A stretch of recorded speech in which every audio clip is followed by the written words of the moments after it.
परंतु मूसा और हारून से यहोवा ने कहा, तुमने जो मुझ पर विश्वास नहीं किया और मुझे इस्राएलियों की दृष्टि में पवित्र नहीं ठहराया, इसलिए तुम इस मंडली को उस देश में पहुंचाने न पाओगे जिसे मैंने उन्हें दिया है। उस सोते का नाम मरीबा पड़ा, क्योंकि इस्राएलियों ने यहोवा से झगड़ा किया था और वह उनके बीच पवित्र ठहराया गया। और एदोम देश की सीमा पर होर पहाड़ में यहोवा ने मूसा और हारून से कहा, हारून अपने लोगों में जा मिलेगा, क्योंकि तुम दोनों ने जो मरीबा नामक सोते पर मेरा कहना छोड़कर मुझसे बलवा किया है, इस कारण वह उस देश में जाने न पाएगा जिसे मैंने इस्राएलियों को दिया है। इसलिए तू हारून और उसके पुत्र एलियाजर को होर पहाड़ पर ले चल और हारून के वस्त्र उतार कर उसके पुत्र एलियाजर को पहना, तब हारून वहीं मरकर अपने लोगों में जा मिलेगा। यहोवा की इस आज्ञा के अनुसार मूसा ने किया और वे सारी मंडली के देखते होर पहाड़ पर चढ़ गए।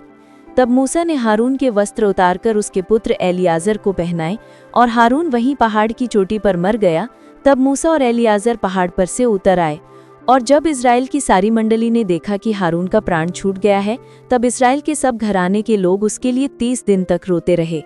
मरीबा नाम आने का कारण क्या है? मरीबा का अर्थ है झगड़ा या विवाद का स्थान। इस स्थान को मरीबा इसलिए कहा गया क्योंकि इजरायली लोग वहां परमेश्वर से झगड़े और कुड़कुड़ाए कि उन्हें पानी क्यों नहीं मिला। गिनती 20:13। हारून और मूसा के ऊपर परमेश्वर क्यों गुस्सा किया? क्योंकि उन्होंने परमेश्वर पर पूरा भरोसा नहीं किया और उसकी आज्ञा का सही पालन नहीं किया। परमेश्वर ने कहा था चट्टान से बोलो, पर मूसा ने लाठी से 2 बार मारा। इससे परमेश्वर की पवित्रता लोगों के सामने नहीं दिखाई दी। गिनती 20:12। हारून के वस्त्र को किसको पहनाने के लिए परमेश्वर ने कहा? परमेश्वर ने मूसा से कहा कि वो हारून के वस्त्र अपने पुत्र एलियाजर को पहनाए। गिनती 20:26। हारून की मृत्यु कहाँ पर हुई? हारून की मृत्यु होर पर्वत पर हुई। वहीं मूसा ने उसके वस्त्र एलियाजर को पहनाए और हारून वहीं पर मर गया। गिनती 20:27 से 29। सीख यानी लेसन्स। आज्ञाकारिता और विश्वास सबसे महत्वपूर्ण है।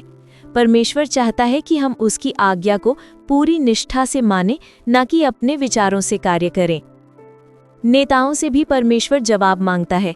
मूसा और हारून जैसे महान नेता भी जब गलती करते हैं तो परमेश्वर उन्हें सिखाता है कि कोई भी उसकी आज्ञा से ऊपर नहीं।